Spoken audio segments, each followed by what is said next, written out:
Welcome back guys. स्वागत है आपका एक और नए YouTube वीडियो में फाइंड आउट विद अमन के साथ। और जैसा कि आप देख सकते हैं, आज हमारी bike after repairing and fixing service centre से 1 वीक के बाद हमें मिल चुकी है। और आज का जो ये वीडियो रहेगा ये रहेगा अभी तक का जो मुझे इसमें से जो मुझे फीडबैक मिला है और जो कस्टमर केयर में जो मेरा एक्सपीरियंस रहा है, और 2-4 बातें आपसे शेयर करूँगा इसकी जो मुझे कमियाँ मिली हैं उसके बारे में। और फाइनली हम बात करेंगे इसकी रिकमेंडेशन के बारे में कि मैं आपको ये बाइक लेना रेकमेंड करता हूँ या नहीं। सो ये हमारा एक ओवरऑल वीडियो रहेगा। So without any delay let's start the video.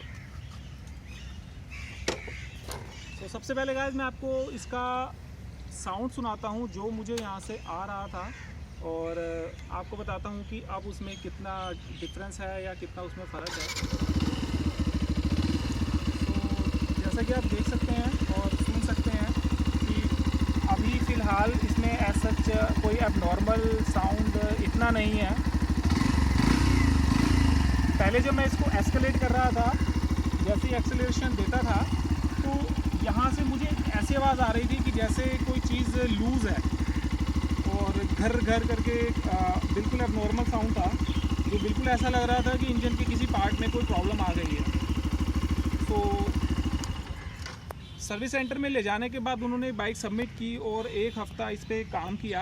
1 हफ़्ते में क्या काम किया ये मुझे नहीं पता, बट हाँ जो उन्होंने मुझे बताया है वो ये है कि इसके इंजन के ऊपर इस पार्ट में यहाँ पे टैपेड होते हैं, और टैपेड के ऊपर एक रॉकर होता है, और उस रॉकर में प्ले आ गई थी। प्ले का मतलब है कि वो थोड़ा सा लूज़ हो गया था, जिसकी वजह से यहाँ पे एक एबनॉर्मल साउंड प्रोड्यूस हो रहा था।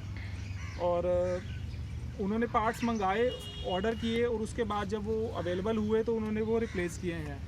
बट एज अ कस्टमर मेरा अभी तक का ये फीडबैक रहेगा कि एक न्यू बाइक में विद इन अ मंथ अगर आपकी ये चीज़ें चेंज होती हैं तो देयर इज़ समथिंग फॉल्टी। मतलब यामा की साइड से कुछ ना कुछ तो प्रॉब्लम रही है जिसकी वजह से ये प्रॉब्लम आई है, बिकॉज इतनी जल्दी किसी भी बाइक के इंजन में प्रॉब्लम नहीं आती। सो ये था गाइस सर्विस सेंटर का एक्सपीरियंस, और सर्विस सेंटर से जो मुझे इन्फॉर्मेशन मिली वो मैंने आपके साथ शेयर की है।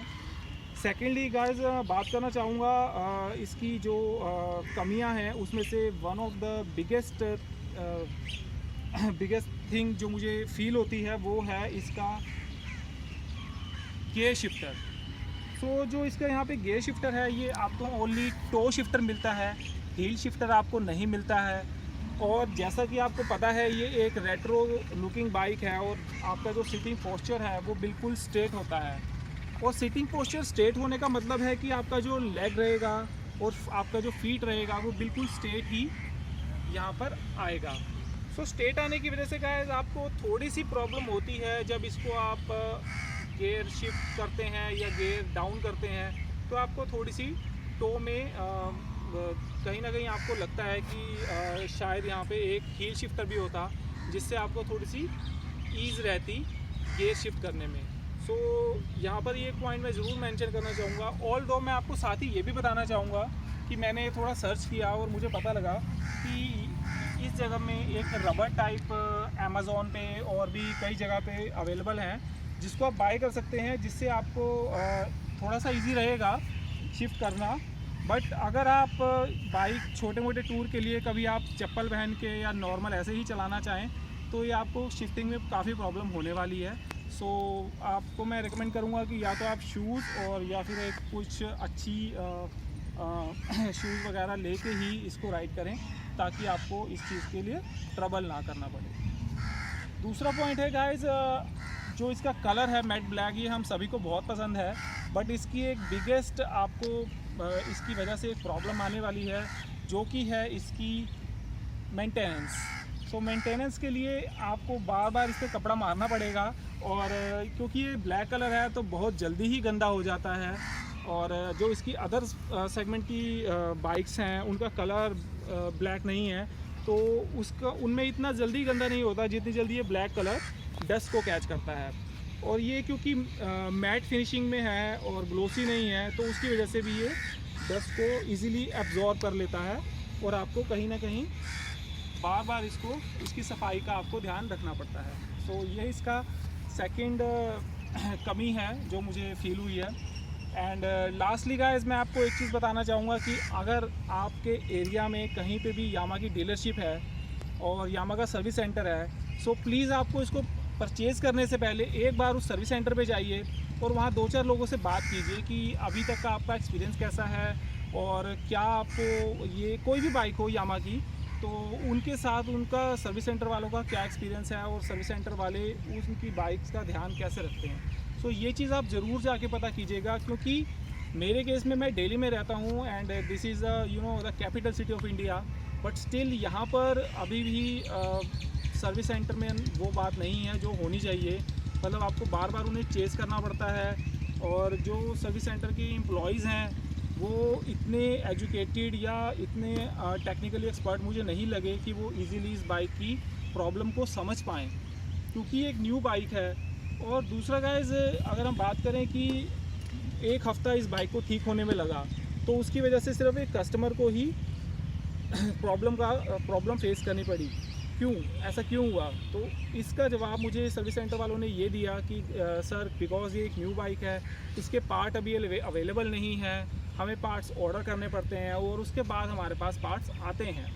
सो इसके लिए मैंने उनसे पूछा कि अगर ये बाइक जब लॉन्च हुई थी तो उस टाइम इसके पार्ट्स सर्विस सेंटर पे अवेलेबल क्यों नहीं कराए गए। सो ये एक बिग पॉइंट था जो मैंने वहाँ रेज़ किया, और यामा के साथ भी मैंने उनकी वेबसाइट पे जाके इस चीज़ को रेज़ किया कि प्लीज़ आप कस्टमर को आफ्टर सेल सर्विस अच्छी प्रोवाइड कीजिए।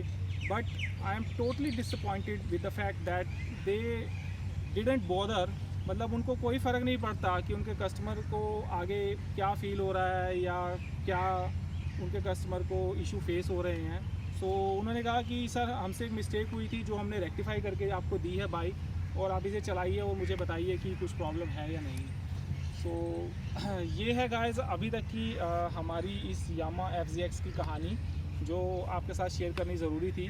और अगर आप इस बाइक को परचेज़ करने का प्लान बना रहे हैं तो बिल्कुल बनाइए। इसके अंदर कुछ अच्छी चीज़ें हैं जो मैं ऑलरेडी अपने रिव्यू में बता चुका हूँ, और ये भी ऐड करना चाहूँगा कि आपको थोड़ा सा एक बिग बाइक का फ़ील आता है इस बाइक में, और बिकॉज़ ये 150 सीसी है तो आपको कहीं ना कहीं एक पावर जो है जो बिग बाइक की होनी चाहिए वो इसमें नहीं है, तो वो आपको फील होगा कि इसका इंजन जो है 150 सीसी के अकॉर्डिंगली इतनी पावर उसमें नहीं है।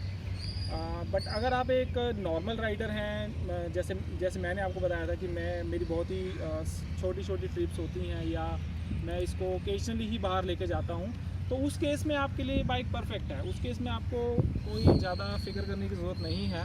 बट हाँ, अगर आप एक एंथुसियास्टिक राइडर हैं, मतलब आपको बहुत ही राइडिंग का शौक़ है और बहुत ही पिकअप या बहुत ही तेज़ चलाने का शौक़ है, तो आई विल रेकमेंड कि आप इसकी जो अदर सेगमेंट की बाइक हैं उनके साथ जाएं, और इसको थोड़ा सा जो रिफाइनमेंट है और थोड़ा सा जो इसके अंदर आवाज़ का इशू है वो है, क्योंकि इसके एग्जॉस्ट को इस तरह से डिज़ाइन किया गया है कि वो थोड़ा सा बाउंसी साउंड करे, तो उसकी वजह से कहीं ना कहीं आपको हल्का सा साउंड जो एक कभी कभी अब नॉर्मल लगता है आपको फील होगा।